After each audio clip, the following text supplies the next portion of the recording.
Silently, a body was screaming, and only an invisible child could hear. She didn't have a diploma, but she had eyes trained by a man who could read skin. At just the right moment, she saw the sign, caught the scent, and saved a life. If this story caught your interest, be sure to subscribe to our channel and tell us what city you're watching from. Let's continue. The Anderson Mansion was located in one of New York City's most exclusive neighborhoods, where high walls and electronic gates guarded not only wealth, but also heavy silences and secrets no one dared to speak. It was one of those homes you'd see in design magazines, with gardens planned by famous landscape architects, an infinity pool, and a living room larger than most apartments in the city. But in early June, as the summer heat began to make the mornings sticky, the mansion had a different atmosphere. There was something sick in the air, something money couldn't buy or drive. Away. Gabriel Anderson was 10 years old, and he was disappearing. Not literally, but in a way that was even more terrifying. Over the last 6 months, the boy had transformed into a pale shadow of the vibrant kid who used to run through the garden, play soccer with his cousins, and fill the house with laughter. Now he could barely get out of bed. His legs trembled at the slightest effort. The pains came without warning, like invisible daggers that made him double over and moan softly, trying not to worry his mother any more than she already was. His eyes, once bright and curious, were sunken, with dark purple circles that never seemed to fade. Robert Anderson, Gabriel's father and the owner of one of the country's largest real estate development firms, was used to solving problems.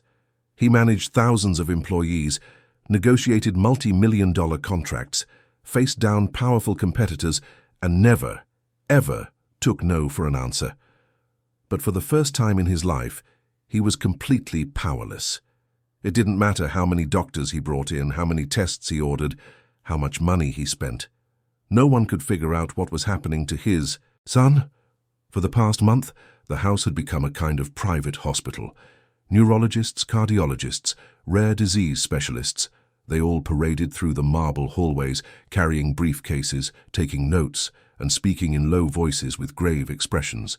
They ran MRIs, CT scans, muscle biopsies, and blood tests so complex they had to be sent to labs overseas. And they all reached the same frustrating conclusion. Nothing.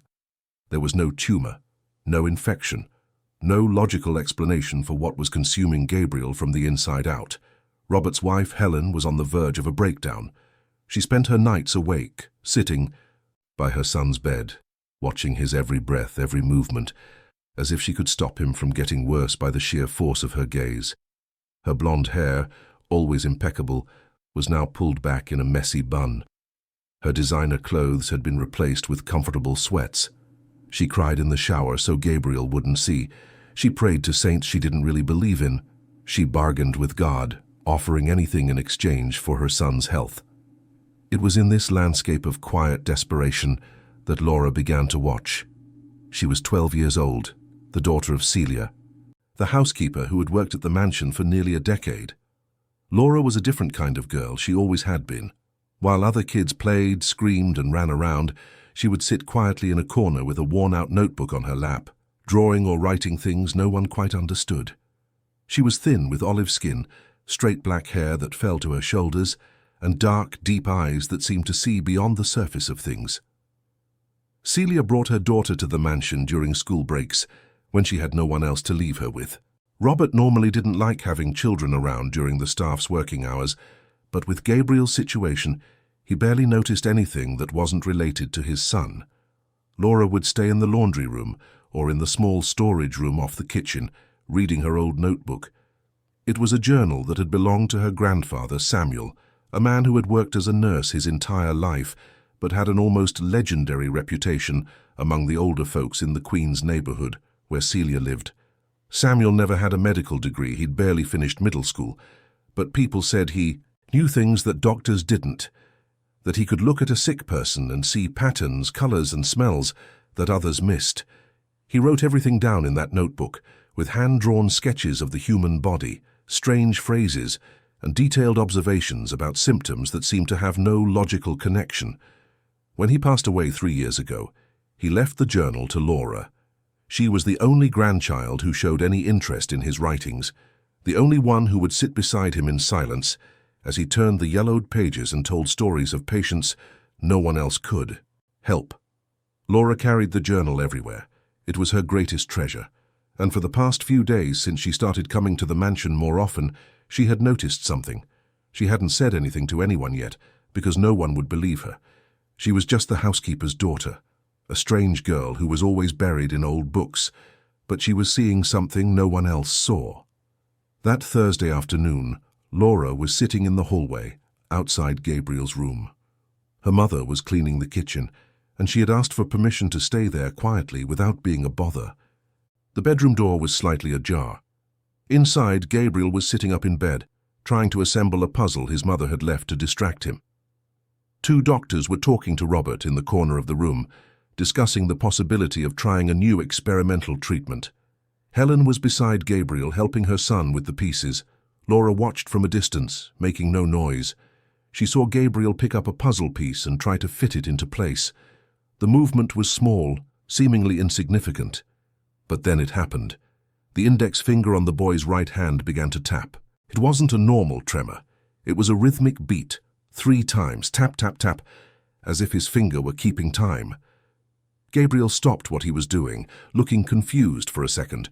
Then he turned his head slightly to the left, an almost imperceptible movement, a tiny spasm that lasted less than 2 seconds. And then Laura smelled it. The scent. A sweet, almost metallic smell, like burnt sugar mixed with something chemical. She knew that smell. Her heart started to race. With trembling hands, she opened her grandfather's journal to the page she had marked with a piece of red string. There it was, written in Samuel's shaky handwriting. When the finger taps in 3s and the air smells of burnt sugar, there is a storm in the muscle. The body is screaming without a sound. Laura felt the blood rush to her face. She looked at Gabriel again. The boy had abandoned the puzzle and was lying back down, complaining of pain in his legs. Helen rushed to get the medicine the doctors had prescribed. Robert asked sharp, tense questions. The doctors exchanged glances, not knowing what to say. It was always like this. Pain without explanation. Fatigue without cause. Normal test results. But Laura had seen it. She had seen the same pattern her grandfather described in the journal. And more than that, she had smelled the scent. No one else seemed to have noticed, but it was there, in the air, unmistakable. Samuel had written about a similar case decades ago. An 8-year-old boy no one could diagnose. The symptoms were the same.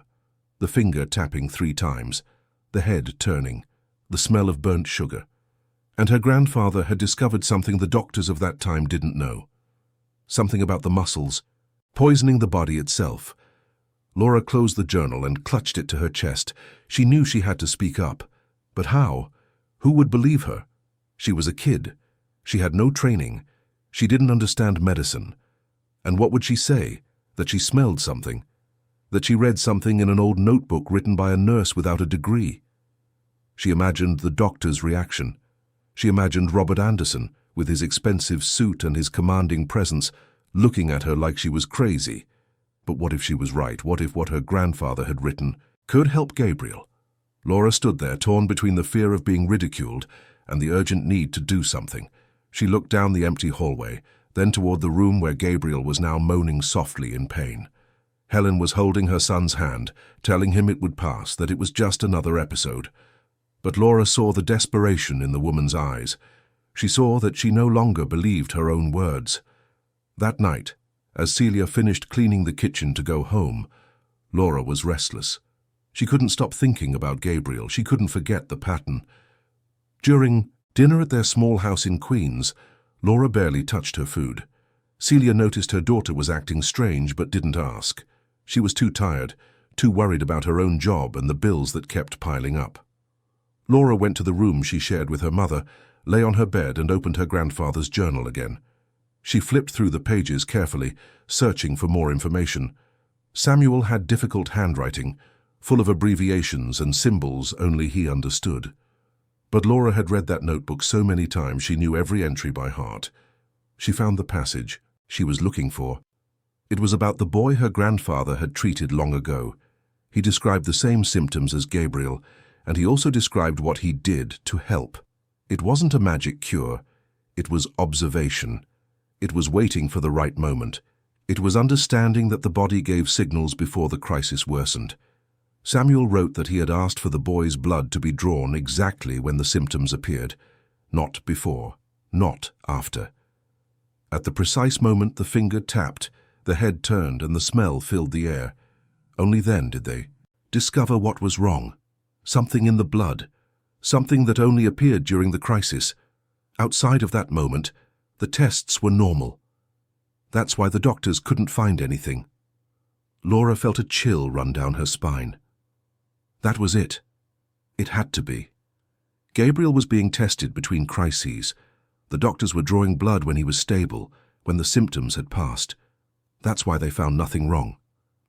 But if someone drew blood exactly when his finger tapped 3 times, maybe they would discover what was happening. She had to tell someone, but who? Her mother wouldn't understand. Celia was a simple, hard-working woman who trusted doctors completely. If Laura told her she had a theory based on an old notebook, Celia would think it was just a child's imagination. And the doctors, they would never listen to a 12-year-old girl, the housekeeper's daughter, talking about diagnoses. That left one option, to speak directly to Robert Anderson. It was risky. The man was intimidating, powerful, used to giving orders and being obeyed. But he was also a desperate father, and desperate people listen to things they would normally ignore. The next morning, Friday, Laura returned to the mansion with her mother. She had mentally rehearsed what she would say, but the words sounded ridiculous in her own head. How do you even start a conversation like that? She decided to wait for the right moment. She stayed in the hallway again, watching. This time she brought her grandfather's journal hidden in her backpack. Around 10 in the morning, the doctors arrived for another round of evaluations. There were 3 of them this time. An older woman with grey hair and glasses who seemed to be in charge, a bald middle-aged man with a perpetually tired expression, and a younger doctor, maybe in his 30s, with attentive eyes and a calmer demeanor than the others. Laura would later find out his name was Dr. Michael Taylor, and that he would be crucial to everything that was about to happen. The doctors entered Gabriel's room. Robert was in there, arms crossed, with that tense posture of someone who was losing patience. Helen, as always, was by her son's side. Laura could hear the conversation from where she was. The grey-haired doctor spoke in a cold, technical tone. She said they had exhausted the most common possibilities, that perhaps it was time to consider that the problem might be psychological, that sometimes children somatize emotional issues and manifest physical symptoms. Robert exploded. Laura heard his voice rise, almost shouting, saying it wasn't in his head, that his son was really sick, that it was their job to find out what was wrong. The argument continued for a few minutes. Helen started to cry. Gabriel, frightened by the adults fighting, asked his mother to stop crying, said he was fine, that it didn't hurt that much. But everyone there knew he was lying. The boy could barely sit up without help. That's when it happened again. Laura saw it from a distance. Gabriel was trying to grab a glass of water from the nightstand. He reached out his arm, and as his fingers touched the glass, it began. Tap, tap, tap. 3 rhythmic beats. His head turned slightly to the left, and the smell. Laura smelled it wafting into the hallway. Burnt sugar, hot metal, unmistakable. She didn't think. She just acted. She got up from where she was sitting, slipped through the ajar door, and entered the room. Everyone turned to her, surprised. Celia, who was changing the towels in the master bathroom, came running and grabbed her daughter by the arm, embarrassed, apologizing to her employers, saying the girl didn't know what she was doing. But Laura pulled away. She looked directly at Robert Anderson, and she said, in a voice that trembled but didn't break, "Don't you smell that?" Robert frowned. "Smell what?" "The smell. It's in the air now, like burnt sugar. It's coming from him, from Gabriel." The grey-haired doctor let out a dry laugh. Celia pulled her daughter again, mortified, murmuring apologies, but Robert didn't take his eyes off Laura. He took a deep breath, as if testing the air. And then for an instant his expression changed. He smelled it. It was subtle, but it was there. A strange, sweet scent he had never noticed before. "What are you saying, girl?" Laura took a deep breath and pointed at Gabriel. His fingers, they tapped 3 times. His head turned. And now this smell. It means something. My grandfather wrote about it. He was a nurse. He treated a boy who had the same symptoms. The doctor crossed her arms and looked at Laura with contempt. This is ridiculous. We're not going to waste our time listening to a child's superstitions. But the young doctor, Dr. Taylor, took a step forward. He looked at Laura with genuine curiosity. Your grandfather was a nurse. Where did he work? Celia, still holding her daughter's arm, answered in a shaky voice. He worked in several city hospitals. He was well known in our neighborhood. People said he had a special eye for things. Robert raised a hand, signaling for silence. He walked over to Laura, looking directly into her eyes. What else did your grandfather write? Laura swallowed hard. He said that when this happens, when the fingers tap 3 times and the smell appears, it's because the body is in crisis. But the normal tests don't show anything because they're not done at the right time. You need to draw his blood now, right this second, before it passes. The silence that followed was thick. The grey-haired doctor shook her head in disbelief. Robert looked at his son, who was now complaining of pain in his legs again. He looked at the doctors, and then he made a decision. Draw his blood. Now. Doctor, with all due respect, we can't base our procedures on stories from a child. Whew, the doctor hesitated. Read something in an old notebook. I didn't ask for your opinion, Robert cut in, his voice cold. I gave an order. Draw my son's blood now. Run every test you can. I'll pay whatever it costs, but do it now. The doctor opened her mouth to protest, but Robert's glare left no room for argument. The older male doctor gathered the supplies and began to draw blood from Gabriel, who whimpered softly at the needle prick. Helen held her son's hand, confused, looking at Laura as if trying to understand what was happening.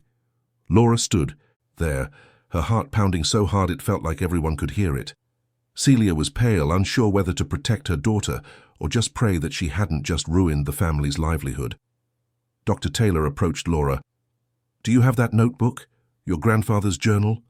Laura nodded. It's in my backpack. May I see it? She hesitated, but then ran to the hallway, grabbed her backpack, and took out the journal. She handed it to Dr. Taylor, who began to flip through it carefully. He stopped on a page, read something, and frowned. He kept turning the pages. His expression changed. It was no longer skepticism. It was genuine interest. This is, he murmured, incredibly detailed. It's nonsense, the senior doctor interrupted. It has no scientific basis. But Robert was already beside Dr. Taylor, looking over his shoulder. He saw the drawings, the notes, the meticulous descriptions. There was something there that didn't seem amateurish. It seemed like experience, knowledge gained from years of observation. How many cases did your grandfather treat? Robert asked Laura. She shrugged. I don't know, a lot. He worked for over 40 years. People came to him when the doctors gave up. Robert took the journal from Dr. Taylor's hands and continued to flip through it. There were hundreds of entries. Cases of patients with strange symptoms, patterns no one else noticed, smells, colors, sounds. Samuel had created a kind of sensory map of disease. It wasn't magic. It was methodical observation. It was science done differently. The blood samples were sent to the lab with a rush order. Robert paid a fortune to get the results back the same day. While they waited, he told Laura to stay. He told Celia it was okay, that her daughter wasn't in trouble. On the contrary, he wanted Laura to watch Gabriel closely. The grey-haired doctor protested vehemently. She said it was absurd, that they were turning a serious case into a circus, that her reputation was on the line. Robert, with all the calm and coldness a powerful man can muster, told her she was dismissed. She could leave. The woman turned red with anger, gathered her things, and stormed out, slamming the door. Dr. Taylor and the other doctor stayed. They, at least, were willing to consider that there might be something worth investigating. Laura sat in a chair 20 feet from Gabriel's bed, as Robert had asked. She opened the journal on her lap and watched. She watched his every move, every breath, every detail. The hours passed slowly. Helen brought coffee and cookies, trying to keep things as normal as possible. Gabriel napped for a bit, woke up complaining of thirst and drank some juice. It seemed like any other day, but Laura didn't take her eyes off him. She knew it could happen again, and she needed to be ready to see it. It was almost 4 in the afternoon when it happened. Gabriel was drawing in a notebook his mother had given him. He picked up a blue-colored pencil and tried to color in a cloud. The effort was minimal, but it was enough. Tap, tap, tap. The finger tapped 3 times. The head turned slightly, and the smell filled the room. "Now," Laura said, her voice firm. Dr. Taylor already had the supplies ready. He drew another blood sample quickly, efficiently. Gabriel moaned, confused, asking why he needed more blood drawn. Helen comforted her son. Robert watched everything with an intensity that made the air feel heavier. The second sample was sent to the lab with the same urgency, and then there was nothing to do but wait. Laura remained there, sitting with the journal on her lap. She looked at Robert, who was now holding her grandfather's journal, reading it intently. She looked at Dr. Taylor, who was typing something on a tablet. She looked at Gabriel, who had gone back to drawing as if nothing had happened, and for the first time in months, in that house where silence weighed more than any word, there was something different in the air. It wasn't hope, not yet, but it was a possibility, a tiny crack of light in all the darkness. Laura didn't know if she was right. She didn't know if what her grandfather had written would really help, but she had done what she had to do. She had given a voice to what she saw, and now all she could do was wait. The test results came back at 9 o'clock that night, when the mansion was already steeped in a tense silence. Robert Anderson was in the living room, sitting in a leather armchair, with Samuel's journal open on his lap. He had spent the last few hours reading every note, every drawing, every detailed description that simple man had recorded over decades. There was something profoundly human in those pages. It wasn't medical arrogance. It was humility before the mystery of the human body. It was respect for another's pain. And Robert, accustomed to the world of business where everything had a price and a solution, felt strangely connected to the nurse he had never met. Dr. Taylor was the one who brought the results. He entered the room with a tablet in his hand and an expression Robert couldn't decipher. It wasn't relief, but it wasn't despair either. It was perplexity. "Mr. Anderson, we need to talk. The results are," Michael hesitated, "they're astonishing." Robert stood up immediately. "Tell me." Michael turned on the tablet and showed him the numbers. The first sample, taken in the morning in a normal state, showed values completely within the expected range. Potassium, sodium, calcium, all normal. But the second sample, the one taken at the exact moment Laura had indicated, was completely different. The potassium level was absurdly high, dangerously high, levels that could cause cardiac arrhythmia, muscle paralysis, and in extreme cases, cardiac arrest. "This makes no sense," Michael said, shaking his head. "In a healthy person, potassium levels like this should be impossible without severe kidney damage or some kind of poisoning. But Gabriel has neither. His kidneys are working perfectly." "Then what is it?" "I don't know. I've never seen anything like it. But the girl," he looked at Robert, "your housekeeper's daughter, Celia's daughter, she was right. Something is happening inside Gabriel's body during these crises, something that only appears at that specific moment. And if she hadn't noticed the pattern, we never would have found it." Robert felt something strange in his chest. It wasn't gratitude, not yet. It was acknowledgement.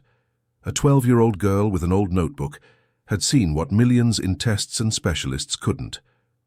"Where is she?" "She left with her mother a few hours ago." "But I think," Michael hesitated, "I think it would be important to bring her back tomorrow.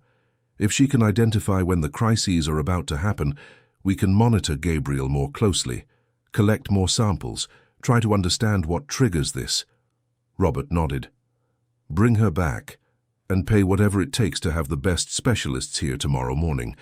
I want someone who understands metabolic disorders, rare diseases, anything that might explain this. I don't care if you have to fly someone in from another country." "I'm already on it," Michael confirmed. That night, Robert went up to Gabriel's room. Helen was asleep beside her son, exhausted after another day of anguish. Gabriel was sleeping soundly, his face pale but peaceful. Robert stood there watching.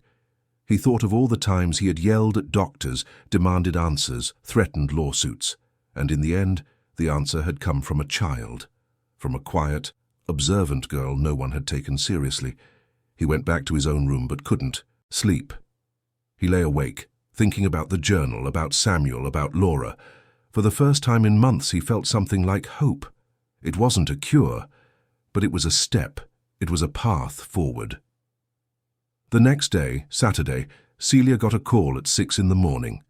It was Robert, asking her to come to work and bring Laura with her. Celia was terrified, thinking her daughter had caused some trouble. But Robert's voice was different. There was no anger. There was urgency, but also something that sounded almost like kindness. They arrived at the mansion at 7:30. The house was full of people. There were doctors Celia had never seen before, some speaking English, others carrying sophisticated equipment. Laura walked in holding her mother's hand, intimidated by all the activity. But when she saw Robert walking toward them, she let go and stood up straight, trying to look more confident than she felt. "Laura," Robert said, and there was something new in his voice. "I want you to watch my son today, like you did yesterday. Let me know when you see the signs." Laura nodded. "Can I stay close to him?" "You can. And you can talk to him if you want. He likes the company." That was how Laura and Gabriel truly met.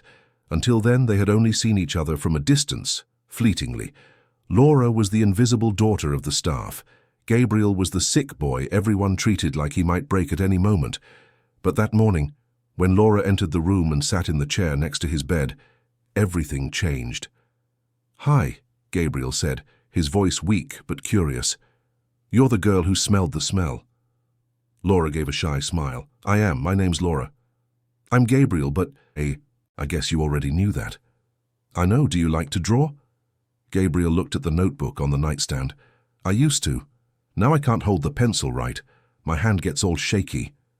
"Can I see your drawings?" Gabriel nodded. Laura picked up the notebook carefully and began to flip through it. There were drawings of superheroes, cars, planes, animals. They weren't perfect, but they had a sincerity that touched her. They were the drawings of a child who still believed in good things even while being sick. "They're really good," Laura said, and she meant it. "Thanks. Do you draw?" "Sometimes, but I like to write more." "Write what?" "Observations. Things I see. Things my grandfather taught me." "Your grandfather was a nurse, right?" "My dad told me. He said he knew how to see things doctors don't see." "It's true. He was very special." Laura clutched the journal to her chest. "He left this for me. Can I see it?" "Sure." Laura opened the journal and showed Gabriel a few pages. He was fascinated by the drawings of the human body, the detailed notes. He said it looked like something a detective would have, as if her grandfather were solving mysteries. And that's exactly what it was. Samuel was a detective of the human body. He looked for clues where no one else thought to look. As they talked, Laura watched. She paid attention to Gabriel's every movement, every expression on his face, and around 9 in the morning she saw it. Tap, tap, tap. The finger tapped 3 times. The head turned slightly. The smell filled the room. "Now," Laura said, getting up from her chair.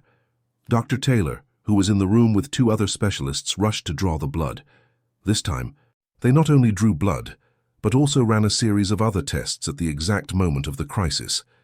They measured the muscle's electrical activity, checked his body temperature, and noted everything they could. Gabriel was confused, complaining that he was tired of being poked with needles. But Laura stayed by his side, holding his hand, telling him it was important, that it would help him get better. And Gabriel, without fully understanding, believed her. The new results came in that afternoon, and this time there was more information. The potassium really did spike during the crises, but that wasn't all. There were also changes in the electrical activity of his muscles. It was as if the channels that controlled the flow of ions in and out of the muscle cells were failing during physical exertion, and when they failed, potassium leaked from the cells into the bloodstream, causing that dangerous spike. One of the specialists, a short, bald man named Dr. Henry, who specialized in rare neuromuscular diseases, looked at the results and turned pale. "This is a channelopathy," he said almost in a whisper. "A disease of the muscle ion channels. My God, this is extremely rare." "How rare?" Robert asked. 1 in 100,000, maybe even less. They're usually genetic diseases, but they can be acquired. The problem is that the symptoms are so variable and unpredictable that patients often go years without a diagnosis. Or worse, they're misdiagnosed and treated with medications that make the condition worse. "Was Gabriel being treated incorrectly?" Helen asked, her voice trembling. Dr. Henry looked at the charts. "Some of the medications he was taking for muscle pain, yes, they may have worsened the situation, but it's no one's fault. Without the correct diagnosis, the doctors were trying their best. So what now? What do we do?" Robert was impatient. "Now," Dr. Henry said, "we need to confirm the diagnosis with more specific genetic tests, and we need to completely adjust his treatment. Gabriel will need a special diet, rich in carbohydrates, to prevent his muscles from becoming fatigued. He'll need intravenous glucose during crises, and he'll have to avoid intense physical exertion until we can stabilize his condition." "Will he get better?" Helen insisted. "With the right treatment, yes, it's not a definitive cure. He'll have to learn to live with this condition for the rest of his life, but he can have a normal life or close to it. The important thing is that now we know what it is, and knowing is half the battle." Robert looked at Laura, who was sitting quietly in the corner of the room, watching everything. He walked over to her. "Thank you," he said simply. Laura didn't know what to say, so she just nodded. But not everything was resolved. The next day, Sunday, a woman arrived at the mansion who Laura immediately sensed would be a problem. It was Denise Fisher, the head nurse Robert had hired 2 months ago to coordinate all of Gabriel's care. She was in her 40s, with red hair pulled into a tight bun, cold green eyes, and the posture of someone used to being in charge. Denise had years of experience in elite private hospitals, caring for wealthy and demanding patients. She was not used to being contradicted, and certainly not by a child. When Denise learned that the diagnosis had been made thanks to Laura's observations, she was furious. It wasn't just wounded pride, it was humiliation. She had spent months caring for Gabriel, following protocols, administering medications, and now she found out that a 12-year-old girl with no training had seen something she hadn't. Denise entered Gabriel's room on Sunday afternoon while Laura was there, talking to the boy about his drawings. The nurse looked at Laura with contempt. "What are you still doing here?" Laura was startled. Mr. Anderson asked me to stay." "Mr. Anderson doesn't understand medical protocols, and I will not allow an unqualified child to interfere with my patient's treatment." "But I'm not interfering," Laura tried to explain. "I'm just watching." "Watching," Denise repeated with a cruel smile. "With an old notebook full of superstitions. Do you think this is a game? That caring for a sick person is about making guesses? It's not a guess. My grandfather was a nurse. He knew. Your grandfather was a nurse without a degree who believed in smells and colors. That's not medicine. It's quackery. And I'm not going to stand here and watch you turn this case into a joke." Gabriel in bed fell silent, frightened by the nurse's tone. Laura felt tears burning in her eyes but wouldn't let them fall. She held the journal tightly and stood up. "It wasn't a game. They found out what's wrong with Gabriel because of what I saw. And he's going to get better now." "He was going to get better anyway," Denise shot back. "The doctors would have figured it out eventually. You just got lucky. A foolish and dangerous kind of luck. Because if you had been wrong, if your ridiculous observations had led to the wrong treatment, it would have been your fault. Have you thought about that? Have you thought about the responsibility you took on?" Laura didn't answer, because the truth was she had thought about it. Every night since she had first spoken up, she thought about what could have happened if she'd been wrong. But she wasn't, and that's what mattered. Denise moved closer. "You don't belong here. This isn't your place. You're the housekeeper's daughter. Your job is to stay quiet and let the professionals do their work. So I suggest you take that dirty notebook and go back to where you belong." That's when Robert entered the room. He had heard the conversation from the hallway. His expression was icy. "Denise, you're fired." The nurse spun around, shocked. "Mr. Anderson, I don't want to hear it. You humiliated a child who saved my son. You disrespected the work of a man who dedicated his life to helping people. And more seriously, you've shown an arrogance that has no place in this house. Get your things and leave." "But I've worked here for months. I took care of Gabriel." Denise was flushed, her voice rising. "This is unfair. You can't fire me for telling the truth. This girl has no qualifications. It's dangerous to let her near a patient." "The truth," Robert said, "is that you're more concerned with your ego than with my son's health. And I don't need people like that in my house. Leave now." Denise looked around, searching for support, but Dr. Taylor and the other doctors avoided her gaze. She realized she was alone. Her face contorted with rage, she grabbed her purse and left the room, but not before casting one last venomous look at Laura. "You'll regret this," she said, her voice low and threatening. "You'll all regret this." And then she was gone. The silence she left behind was heavy. Laura was trembling. Celia, who had run in to see what was happening, hugged her daughter. Gabriel, in bed, looked confused and scared. "It's okay," Robert said, more to himself than to anyone else. "Everything's okay now." But Laura wasn't so sure. She had seen the rage in Denise's eyes, and she knew this wasn't over. People wounded in their pride were dangerous. She had read that in her grandfather's journal. Samuel had written about cases where medical colleagues had sabotaged him out of jealousy, spread lies about him, tried to destroy his reputation, and he always said, "Pride is the wound that never heals." In the following days, Gabriel's treatment began in earnest. Dr. Henry took the lead, with help from Dr. Taylor. They adjusted his diet, stopped the medications that were worsening his condition, and introduced glucose during his crises. And Laura remained there, watching, alerting them when she noticed the signs.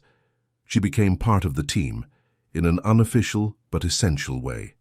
Gabriel started to get better. Not immediately, not dramatically, but little by little. The crises became less frequent. He could sit up for longer periods. He started eating better. The color returned to his face, and for the first time in months he smiled a real smile, a wide, genuine smile of a healthy boy. One afternoon, while Laura was sitting beside him, Gabriel picked up a colored pencil and drew something in his notebook. It was a girl with black hair, holding a book. Underneath, he wrote in crooked letters, "Laura, my friend who saved me." Laura felt her eyes well up with tears. She hadn't saved anyone. She had just watched. She had just paid attention. But to Gabriel, to Robert, to Helen, she was a hero. And that was strange and scary and wonderful all at the same time. But while Gabriel was improving, other things were happening. Denise hadn't disappeared. She was out, there hurt and furious, planning her revenge. And in New York City, a place where influence and connections were worth as much as money, she knew exactly what to do. She started spreading stories. She called colleagues at other hospitals, told them Robert Anderson was putting his son's health at risk by trusting superstitions. She said there was an unqualified girl interfering in medical decisions. She insinuated there was negligence, that there was danger, that something terrible was going to happen. They weren't direct accusations, they were poisonous whispers, planted in the fertile ground of medical gossip. Soon, some doctors began to question what was happening at the Anderson mansion. There were comments in WhatsApp groups, discussions in hospital hallways. Some defended Robert, saying he had the right to pursue any path to save his son. Others said it was irresponsible, that it was setting a dangerous precedent. Dr. Taylor noticed the change in the atmosphere. He started getting calls from colleagues, asking questions, suggesting caution. And he knew he had to protect Laura, because at the end of the day she was a child, and the medical world could be brutal to anyone who threatened its authority. A week after Denise's firing, Robert called Dr. Taylor for a private conversation. They sat in his office and Robert got straight to the point. "They're talking about us, aren't they?" Michael nodded. "There's chatter. Nothing official yet, but people are questioning the methods." "Let them question. My son is getting better, that's what matters." "I agree, but—" Michael hesitated. "We need to protect Laura. If this becomes a public case, if someone decides to file a formal complaint, she could be exposed, and she's a child, she can't defend herself like an adult. What do you suggest?" "I suggest we document. Everything. Every test, every observation, every result. Let's prove scientifically that what she noticed was real, that it wasn't luck, it wasn't superstition, it was clinical observation. Let's study her grandfather's journal. Let's show that there's logic there. And if necessary, let's publish a medical paper on the case. That will give it credibility and protect Laura from accusations of quackery." Robert liked the idea. "Good. Do it. Use whatever resources you need. And keep the girl out of the spotlight for now. She doesn't need to deal with this pressure." Agreed. But Robert knew that protecting Laura wouldn't be easy, because the more Gabriel improved, the more curious people became. And curiosity in a city like New York spread fast. The following week, a reporter tried to interview Celia as she was leaving the mansion. He wanted to know about the miracle child who had diagnosed a millionaire's son. Celia, frightened, said nothing and ran back inside. Robert, furious, hired security guards to keep journalists away from the house. But the story was already leaking, and soon it would be impossible to contain. Laura, oblivious to all this, continued to spend her days with Gabriel. They had become real friends. She taught him things she had learned from her grandfather. He taught her things he had learned at the elite private school he attended before he got sick. They were from completely different worlds, but they fit together. Two kids trapped in situations they didn't choose, finding comfort in each other. One afternoon, Gabriel asked Laura what she wanted to be when she grew up. Laura was silent for a moment, thinking. No one had ever asked her that question before. At the public school she attended, no one talked about dreams. They talked about surviving, helping their families, getting a job as soon as possible. "I don't know," she said finally. "I think I'd like to be like my grandfather, helping people who are sick, but not as a doctor, like him, watching, seeing what others don't see."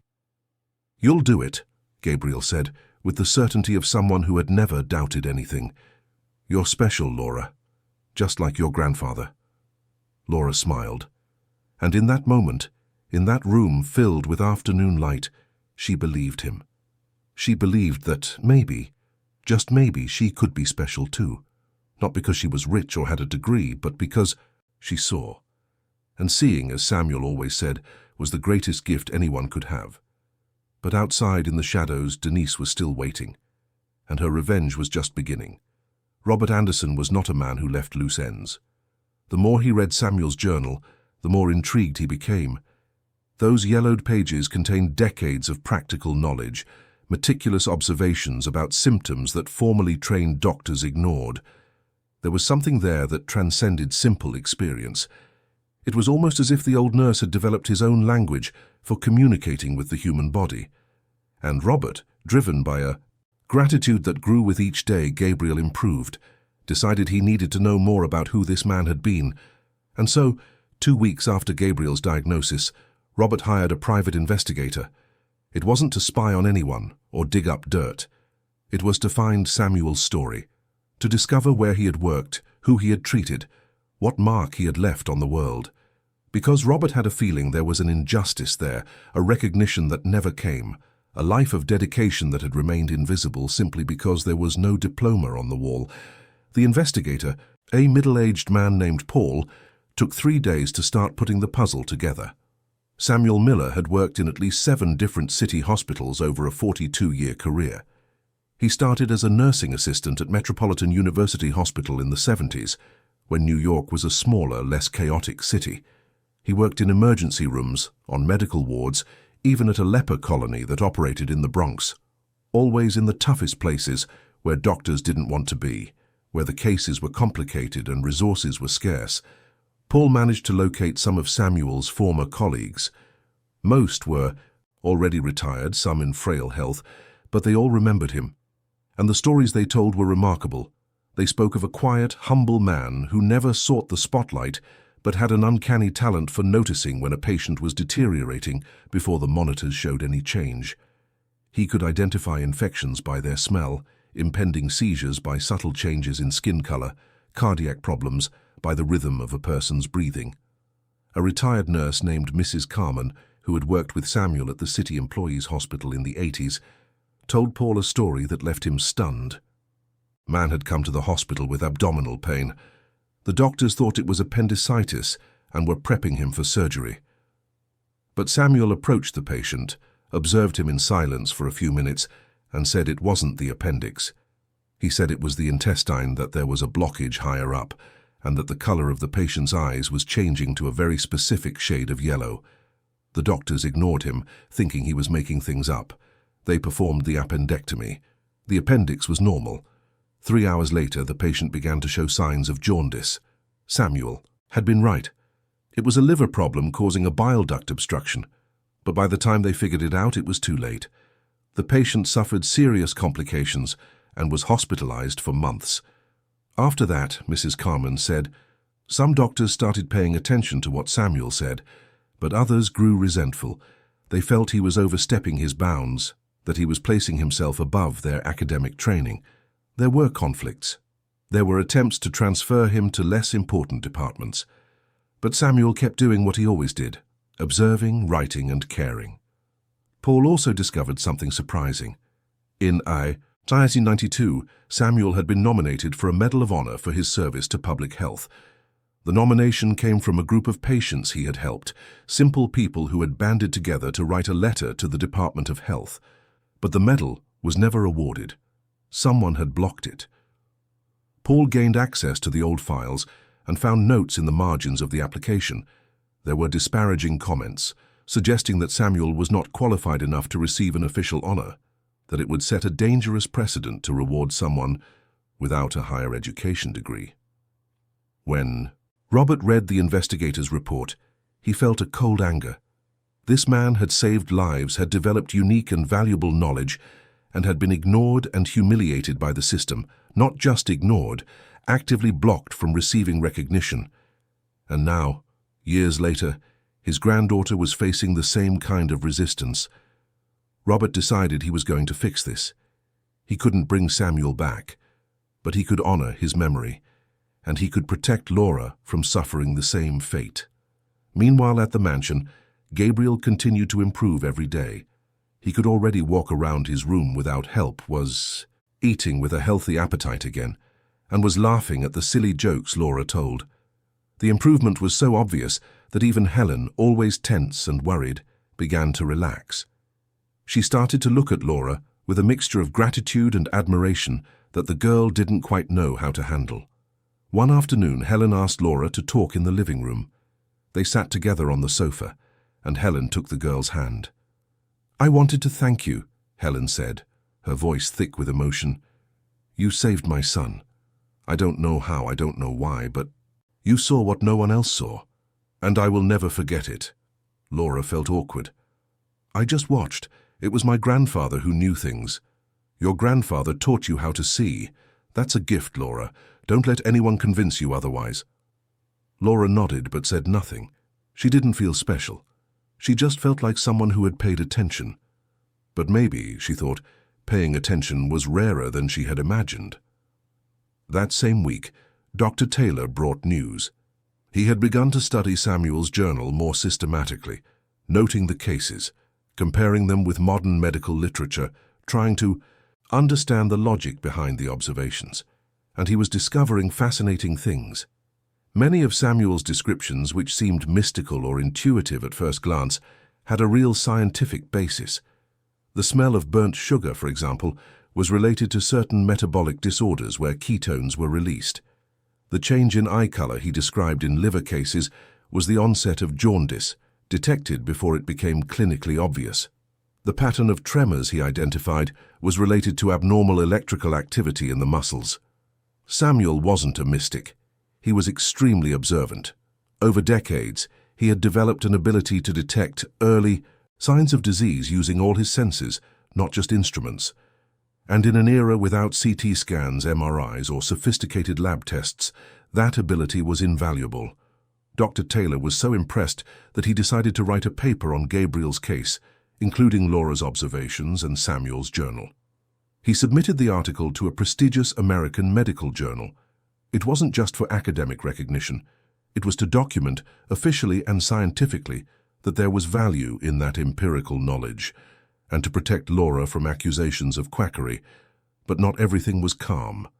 The gossip Denise had spread began to take shape. A state board of nursing started asking questions about what was happening at the Anderson mansion. It wasn't a formal investigation yet, but there was pressure. There were people who were uncomfortable with the idea of an untrained child participating in medical decisions. Robert, ever pragmatic, hired the best lawyers in the city to prepare for any eventuality. But he knew it wasn't just a legal issue. It was a matter of public perception. And if Laura's story leaked completely to the media, she would be exposed in a way that could destroy her life. It was Dr. Taylor who suggested they find more people Samuel had helped, witnesses who could attest to the value of his work. Paul, the investigator, went looking, and in a few days, he found a man who would change everything. His name was Anthony Davis. He was 68 years old, retired, and lived in a simple neighborhood in Queens. And he had been saved by Samuel decades ago, under circumstances that seemed impossible. Paul took Robert and Laura to meet Anthony on a Thursday afternoon. They went to his house, a modest but well-kept building with a small garden out front. Anthony welcomed them, with coffee and cake, as hospitable as old-school New Yorkers can be. He looked at Laura with teary eyes. "You're Samuel's granddaughter?" "I am," Laura said shyly. "He saved my leg. He saved my life." And then Anthony told his story. It was 1993. He had been a factory worker in Queens and had suffered an accident. A machine had crushed his foot, causing severe injuries. He was taken to a city hospital. An infection set in. The doctors wanted to amputate his leg. They said there was nothing more they could do, that gangrene was spreading. Anthony was desperate. He was in his 30s with 3 young children. How would he work without a leg? That's when Samuel appeared in his room. He stood there in silence, observing. He smelled the wound. And he said something no doctor had said. It wasn't gangrene. It was something else. The smell was wrong. It wasn't the smell of dead flesh. It was the smell of hot copper. Samuel said the body was still fighting, that the infection was bacterial but treatable, that if they changed the antibiotic and used specific dressings, the leg could be saved. The doctors didn't believe him, but Samuel insisted. He didn't have the authority to change the treatment himself, but he went to the department's chief physician, an older man who respected him. He convinced him to give it a chance. They changed the antibiotic. They started a different dressing protocol, and within a week the wound began to improve. It wasn't a miracle. It was the right treatment for the right infection. Anthony saved his leg. He went back to work. He raised his children. He lived a whole life he wouldn't have had if they had amputated. And all because Samuel saw what others didn't. When he finished his story, Anthony picked up a framed photo from a shelf. It was him with Samuel, taken years later at a reunion. Both of them were smiling, Samuel with his humble demeanor, Anthony with gratitude written all over his face. "Your grandfather was a special man," Anthony told Laura. "He didn't need a diploma to know how to care for people. He had something more important. He had a heart, and he had eyes that saw the truth." Laura held the photo carefully. It was the first time she had seen her grandfather in a picture. That wasn't from her family. There he was, outside of a domestic context, as the nurse he was, as the man who saved lives. Robert asked Anthony if he would be willing to give a formal statement about Samuel. Anthony said yes, that it would be an honor, that he owed his life to that man, and that if there was a chance to bring justice to his memory, he would do it without hesitation. In the following days, Paul found more people. There was a woman for whom Samuel had identified a pulmonary embolism before the tests confirmed it, saving her from cardiac arrest. There was a man he diagnosed with meningitis when doctors thought it was just a bad flu. There were children, elderly people, workers, simple people who had no voice in the healthcare system, but whom Samuel saw and cared for as if they were the only thing that mattered. Robert gathered all these testimonies, and he began to build a case. Not a legal case, but a moral one. He was going to the New York State Department of Health. He was going to demand that they give Samuel posthumously the recognition he deserved. The medal that had been blocked 30 years ago. And more than that, Robert wanted them to name something in his honor, a hospital wing, a training program for healthcare professionals on clinical observation, anything to keep the man's legacy alive. Meanwhile, Dr. Taylor's article was accepted for publication. It was a major victory. It meant that Gabriel's case, Laura's observation, and Samuel's journal were now part of the official medical literature. It was no longer just a family story. It was documented science. But Denise hadn't given up. She had found allies. There were other healthcare professionals who felt threatened by the idea that non-academic knowledge could be valued. They organized a petition, sent letters to professional boards, and tried to create a narrative that it was dangerous to romanticize unscientific practices. The tension escalated when a local TV show decided to do a report on the case. Someone had leaked the story. The show wanted to interview Robert, the doctors, and especially Laura. They wanted the child prodigy who diagnosed a millionaire with an old notebook. Robert forbade it. He would not expose Laura that way. She was a child, not entertainment. But the show ran the report. Anyway, using anonymous sources, dramatic reenactments, and interviews with people who had never been to the mansion but had opinions on the case. And as always happens with the media, the story was distorted. They turned Laura into a kind of miracle healer. They talked about mystical intuition, supernatural powers, things that had nothing to do with reality. When the report aired, Laura watched it from her home in Queens, with her mother by her side. And she cried. Because the girl on television wasn't her. That story wasn't the real one. She didn't have powers. She wasn't special. She had just paid attention. She had just followed what her grandfather taught her. But now in the public eye she was a character, a caricature. The next day, journalists surrounded Celia's house. They knocked on the door, asked for interviews, took pictures. Celia, terrified, called Robert. He sent security immediately. He got Celia and Laura out of there. He brought them both to the mansion, where they could be protected until the commotion died down. Laura began to live temporarily in one of the mansion's guest rooms. It was a huge room, bigger than her entire house. It had a private bathroom, a king-size bed, a flat-screen TV. But she felt lost there. This wasn't her world. She was an intruder, even if everyone treated her well. Gabriel, however, was happy to have his friend living in the same house. They spent their days together. He was well enough to walk in the garden, to play board games, to laugh and play like a normal kid. And Laura, despite all the chaos outside, felt at peace when she was with him. Because Gabriel didn't see her as a prodigy or a healer. He saw her as Laura, just Laura, one evening 2 weeks after the report. Robert called Laura into his office. She entered nervously, thinking she was going to be reprimanded for something. But Robert just pointed to a chair and asked her to sit. "I wanted you to know," he began, "that I'm doing everything in my power to protect you and honor your grandfather's memory. I know things have gotten difficult. I know you didn't ask for any of this, but I want you to know that you're not alone." Laura nodded, not knowing what to say. "Tomorrow," Robert continued, "I'm going to the Department of Health. I'm going to deliver all the testimonies, all the material we've collected on Samuel. I'm going to demand that they recognize his work, and I won't take no for an answer. Do you think you'll succeed?" Robert smiled, a tired but determined smile. "I don't know, but I'm going to try, because your grandfather deserves it, and you deserve it, and all the people he saved deserve for the world to know who he was." Laura felt something stir inside her chest. It wasn't just gratitude. It was something bigger. It was the feeling that for the first time someone was fighting for her and her grandfather, not out of pity, not out of charity, but for justice. "Thank you," she said, her voice small but sincere. Robert stood up and placed a hand on her shoulder. "You don't need to thank me. You saved my son. Now it's my turn to do something for you." And then he let her go. Laura went back to her room, lay on the enormous bed, and stared at the ceiling. Outside, the city of New York roared with its millions of inhabitants, its lights, its stories. And she, a 12-year-old girl from a poor neighborhood, was at the center of something she didn't fully understand. But for the first time she was no longer afraid, because she wasn't alone, and because she knew that her grandfather, wherever he was, would be proud of her. In the hallway, leaning against the wall outside Laura's room, Helen had also overheard part of the conversation. She looked at the closed door and smiled.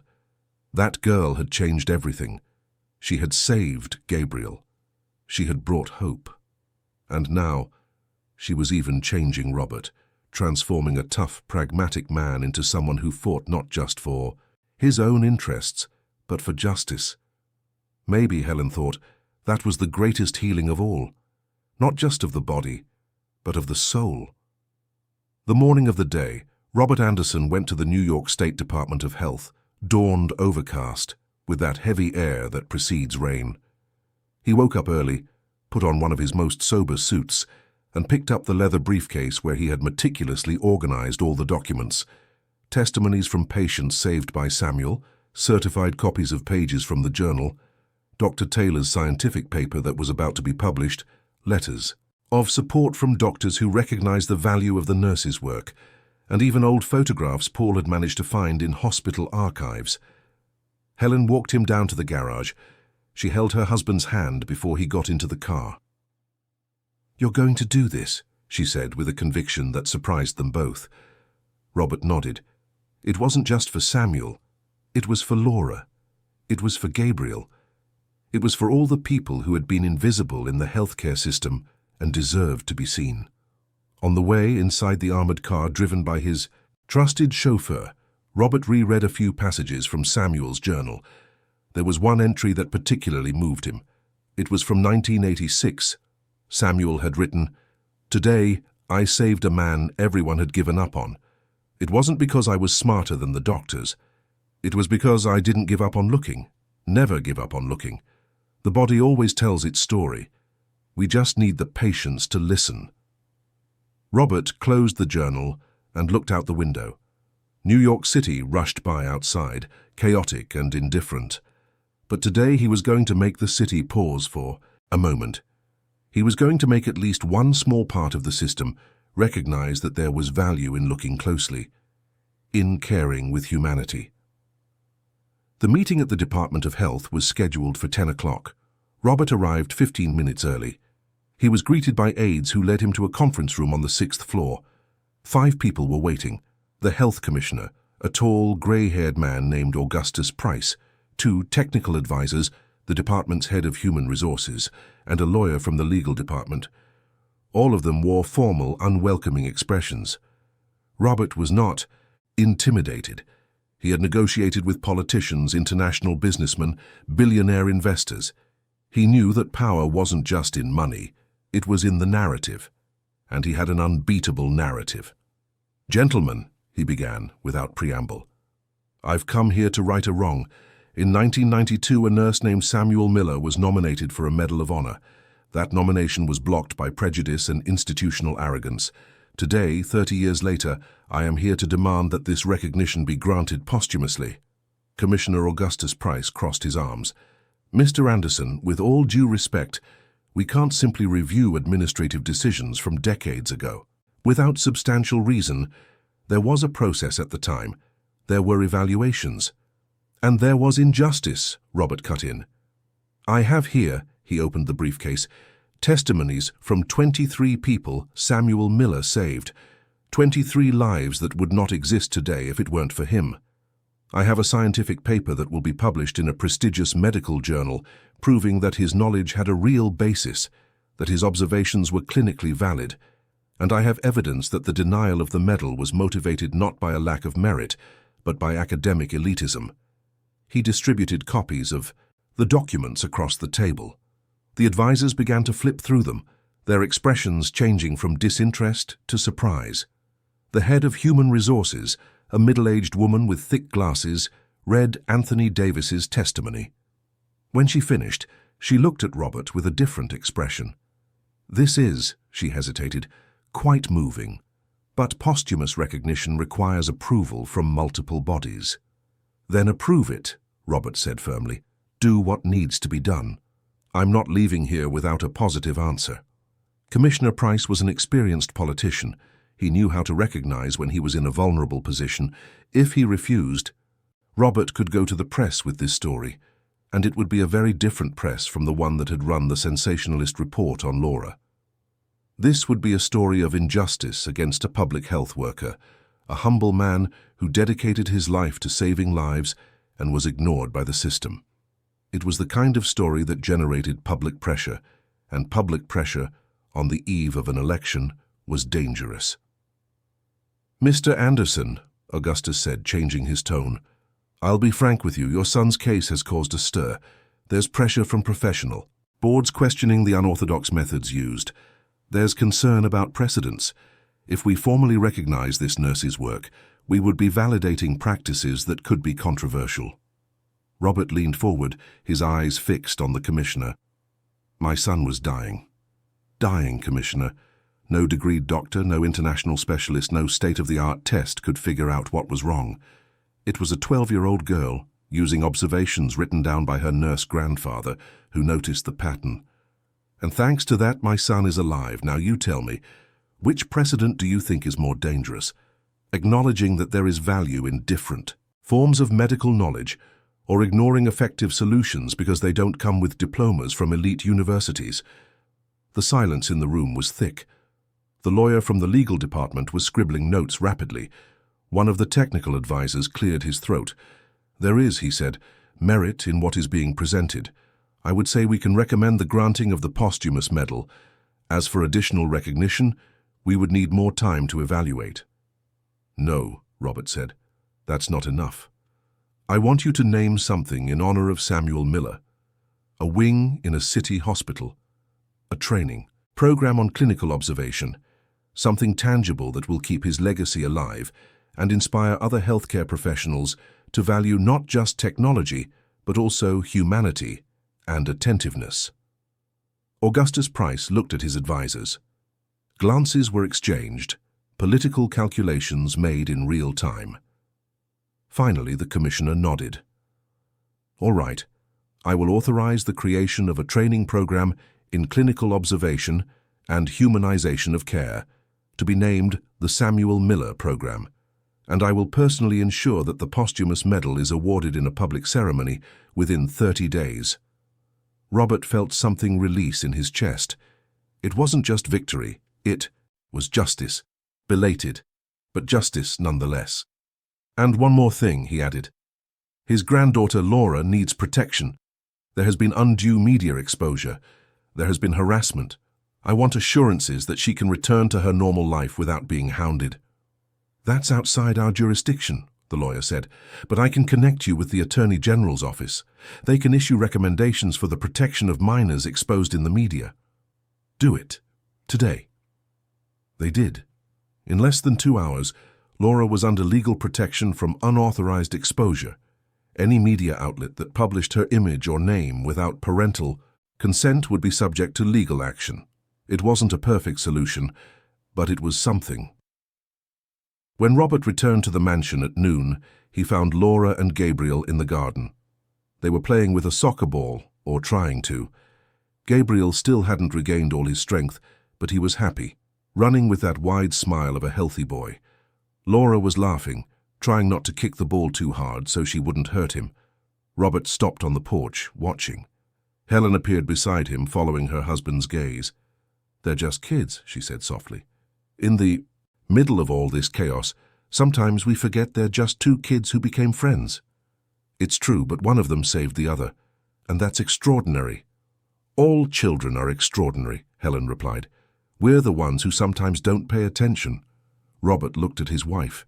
She was different, less tense. Her hair was down, falling over her shoulders.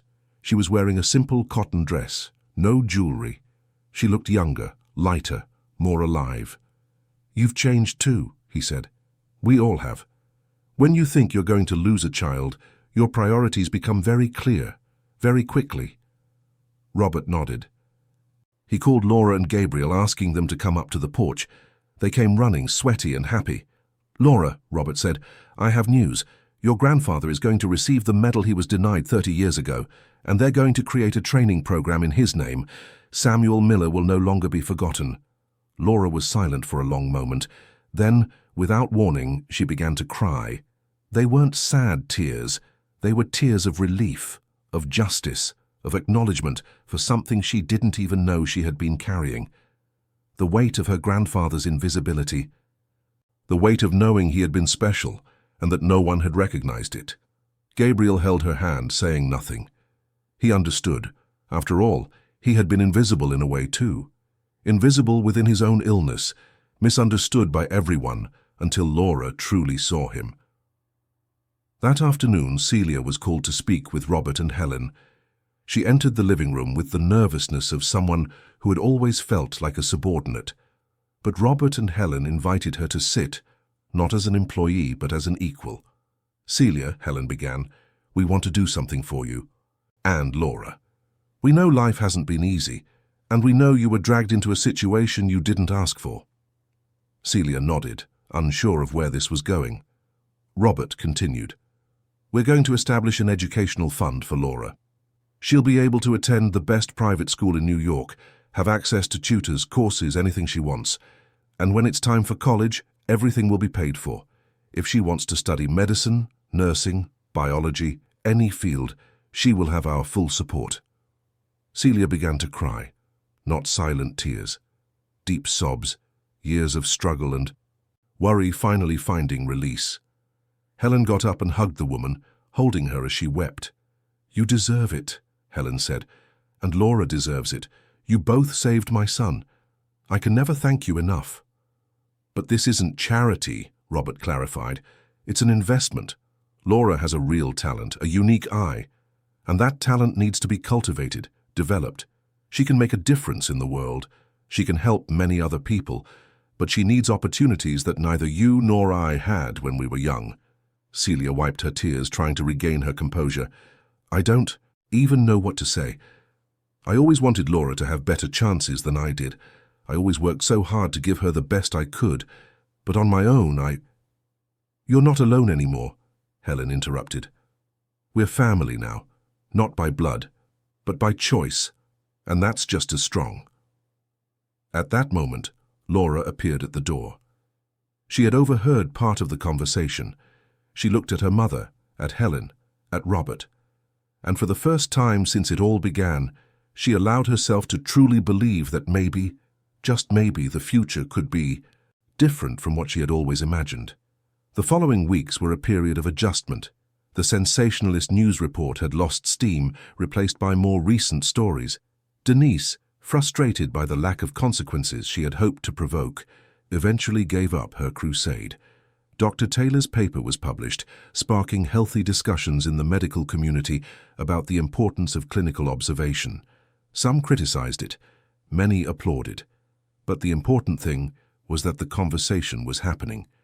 Gabriel went back to school, not the elite private school he had attended before, but a new one where the teachers were aware of his condition and where he could learn to live with the limitations he would always have. Laura also started at a new school, one of the best in New York, where she initially felt out of place but gradually found her footing. They continued to see each other on weekends. Laura would go to the mansion, or Gabriel would visit Queens, where Laura and her mother had moved back, but now to a larger, more comfortable house that Robert had helped them buy. Their friendship was different now. It was no longer based on crisis or need. It was just genuine friendship, the kind that is born when two people truly see each other. The day of the ceremony to award the posthumous medal to Samuel was a rainy Saturday in September. It was held in the main lobby of one of New York's oldest city hospitals, where Samuel had worked for years. There were representatives from the Department of Health, doctors, nurses, former colleagues, and all 23 people who had given testimonies about how he had saved them.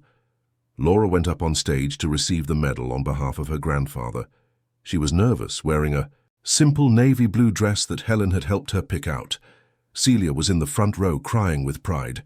Robert, Helen, and Gabriel were beside her. Dr. Taylor was also there, along with Dr. Henry and other doctors who had been part of Gabriel's treatment. When Laura held the medal in her hands, she looked out at the crowded auditorium and felt something strange. It wasn't fear. It wasn't shame. It was gratitude. Gratitude for having had a grandfather who taught her to see. Gratitude for having had the courage to speak up. Gratitude for being there, in that moment, representing a man who never sought glory but deserved all the recognition in the world. She approached the microphone and, in a voice that was shaky but firm, said just a few words. "My grandfather used to say that the body always tells its story. We just need the patience to listen. He listened, he saw, and he cared, not because he wanted to be famous, but because he believed that every life mattered. Every person deserved to be seen. This medal isn't just for him. It's for all the healthcare professionals who work in silence, who do good, without expecting anything in return, who save lives every day without anyone knowing their names. My grandfather was one of them, and I hope one day to be able to honor his memory by being half the person he was." When she stepped down from the stage, the ovation was long. Anthony Davis, the man whose leg had been saved by Samuel, stood up and clapped with fervor.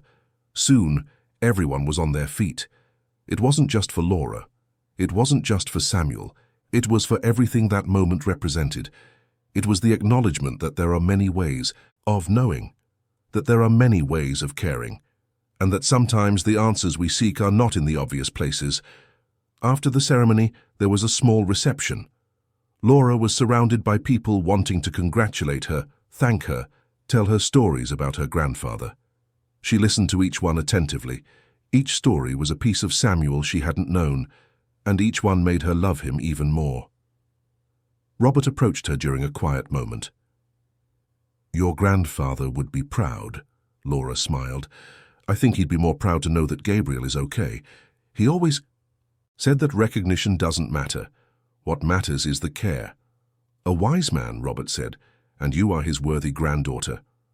That night, when Laura returned home with her mother, she went to her room and opened her grandfather's journal to the last page. There, Samuel had written his final entry, just a few days before he passed. Laura had read those words hundreds of times, but tonight they had a new meaning. "If anyone ever reads this, know that I dedicated my life to seeing what others did not.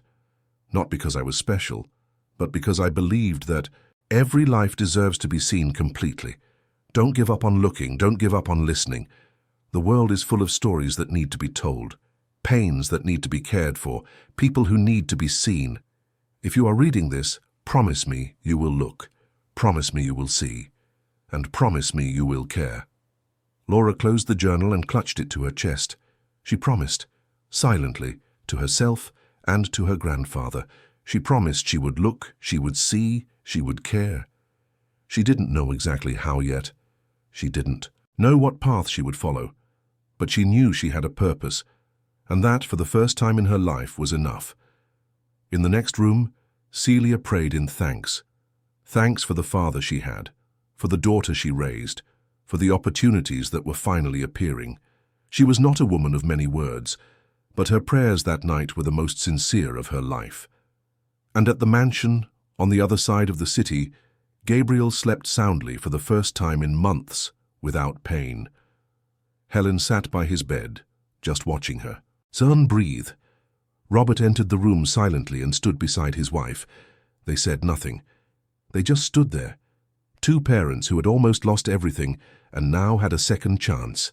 A chance to watch their son grow up, a chance to be better, a chance to understand what really mattered. The following months brought a new normal. Laura adapted to her new school, made friends, and discovered she liked biology and chemistry. She started thinking about becoming a doctor or a researcher, or maybe a nurse like her grandfather. She wasn't sure yet.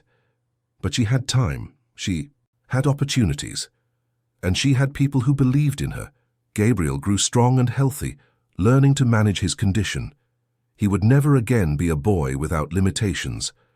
But he would also never again be a boy defined by his illness.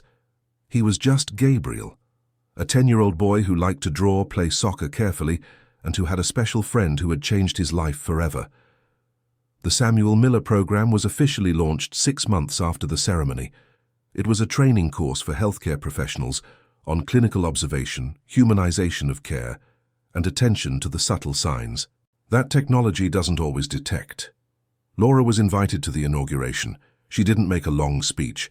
She just said thank you, and that she hoped the program would help other people see what she had learned to see. That every patient is a whole person with a story that deserves to be heard.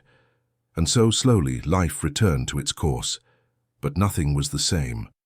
Laura was no longer the invisible girl. She was seen. Celia was no longer just the housekeeper. She was the mother of someone extraordinary, and that gave her a dignity no one could take away. Robert was no longer just the ruthless businessman. He had learned that not everything has a price, that not everything can be bought or controlled. Helen had rediscovered the joy of having her son alive and the importance of cherishing every moment, and Samuel, wherever he was, had finally received the recognition he deserved, not just the medal or the program with his name, but something greater. He had planted a seed in his granddaughter, a seed of observation, of care, of humanity, and that seed had grown, saved a life, changed so many others, and would continue to grow for generations. One Sunday afternoon, almost a year after it all began, Laura was in the mansion's garden with Gabriel. They were simply sitting on the grass, watching the clouds go by. "You know what's funny?" Gabriel said. "A year ago I was dying and didn't even really know why. And now I'm here, alive, healthy, and it's all because you paid attention." Laura shook her head. "It wasn't just me. It was my grandfather. It was you for not giving up. It was your dad for listening. It was Dr. Taylor for believing. It was a lot of people." "But it started with you," Laura smiled. "Maybe, but it ended with all of us." Gabriel looked at his friend. "When I grow up, I want to be like you." "Like me?" "Yeah. I want to be someone who pays attention, who sees the things other people don't see, who makes a difference." Laura was silent for a moment. Then she replied, with the wisdom of someone who had learned a great deal in a short time. "Then promise me something. Promise me you'll look. Promise me you'll see, and promise me you'll care the way my grandfather, taught me." "I promise," Gabriel said seriously. And they sat there, two friends whom fate had brought together in the most unlikely way, looking up at the sky and imagining the future. A future where they could be anything, do anything, but above all, where they would never stop seeing. Truly seeing. Because in the end, that's what mattered.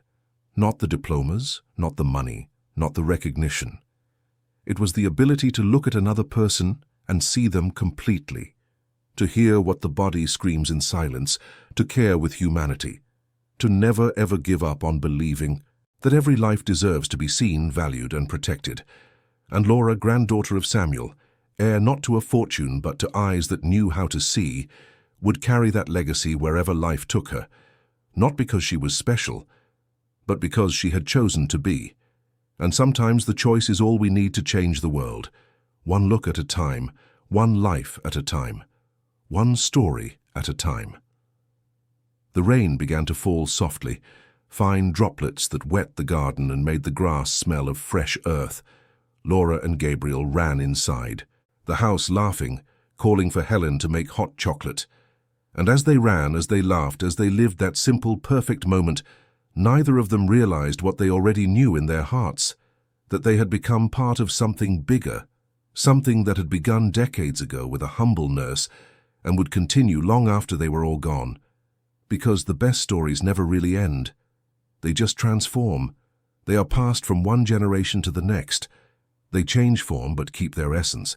And the essence of this story was simple and eternal, that the greatest act of love is to see another, to truly see, and that when we see, when we really pay attention, we can change lives, save lives, give meaning not only to the lives of others, but to our own. Laura placed her grandfather's journal on the shelf in her room, next to her new schoolbooks. She looked at it for a long moment. Then she picked up a blank notebook, opened it to the first page, and wrote in careful script, "The Journal of Laura Miller. Observations on what I see, what I feel, what I learn, dedicated to my grandfather, Samuel Miller, the man who taught me to see. And then she began to write. The first entry was about Gabriel, about how he had taught her that true friendship is born not from easy circumstances, but from difficult moments shared. She wrote with the same care her grandfather had, with the same respect for the story being told. And as she wrote, outside the rain continued to fall, washing over New York City, renewing it, preparing the soil for new stories. Stories that were yet to be lived, yet to be told, yet to touch lives in ways no one could predict. Because that is the magic of seeing, of truly seeing. We don't know where it will lead us. We don't know who we will touch. We don't know what lives we will change. But we know it's worth it. It's always worth it. And Laura knew. Deep in her heart, where the most important truths live, she knew she was just beginning.